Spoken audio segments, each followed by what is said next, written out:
wrote something that took a bit of a nasty turn, and that's the story I want to share with you today. Who'd have thought that words could have so much power? I've been writing for as long as I can remember, and I have a blog that I post my stories on.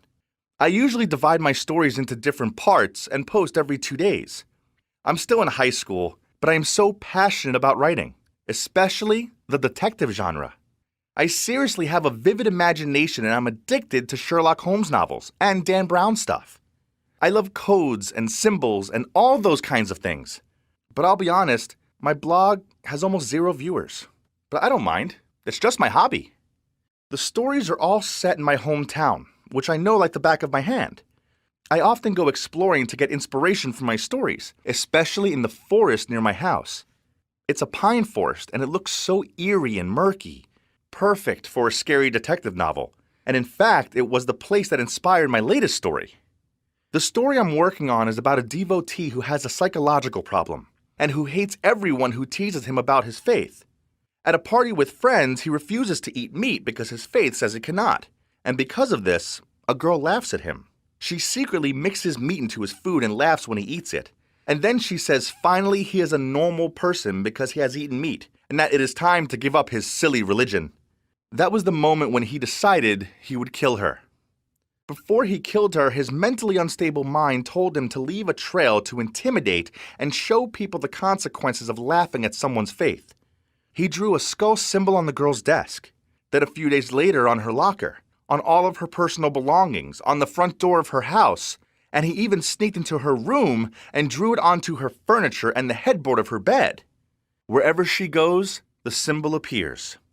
I got really carried away describing this scene in the story, as it was all inspired by a girl at our school that I secretly had a crush on.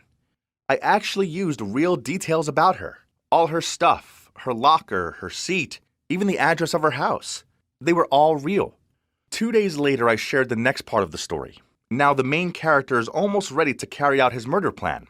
He chose the pine forest as the location and drew the symbols onto all of the tree trunks leading deep into the forest. Then he chose the biggest tree of all and drew a massive skull symbol onto it and hung a noose from one of the branches. He set the date to kill her and referred to it as Judgment Day. Finally, he'd get his revenge, and she'd pay the price for mocking his religion.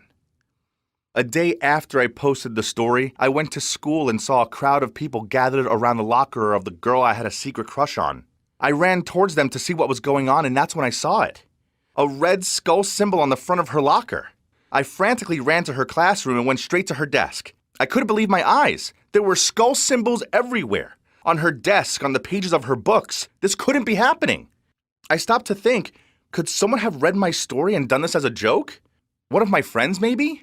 Well, at least someone was reading my stories, right? But the next day, I heard some horrifying news. She was missing. Like, really missing. I ran as fast as I could to her house and saw the skull mark on the front door. I knocked on the door and her parents were hysterically crying. Panic really set in for me then. I felt like I couldn't breathe. I ran to the pine forest and looked around, and there it was. A huge skull on one of the trees deep in the forest. I didn't know what to do. I'd written this story for fun and now it was coming true? But how? And then it dawned on me, the Judgment Day. If the story kept playing out in real life, she'd be dead soon. I went home and told my parents everything and they immediately called the police. The police ransacked the forest looking for traces of her. My friends and I also helped search, and it was awful. Every tree had a skull mark on it, and it didn't take long before we noticed they were leading us somewhere. At the end of the trail, there was a makeshift tent, and she was tied up inside it. I screamed when I saw her, at first thinking she was already dead.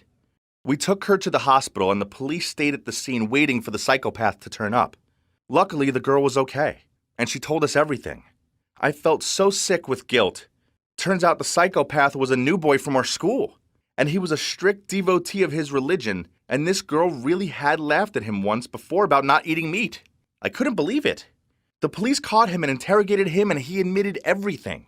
He said he'd been reading my stories and thought that they had been speaking directly to him, and that they were a sign from his God that he should act upon what it said.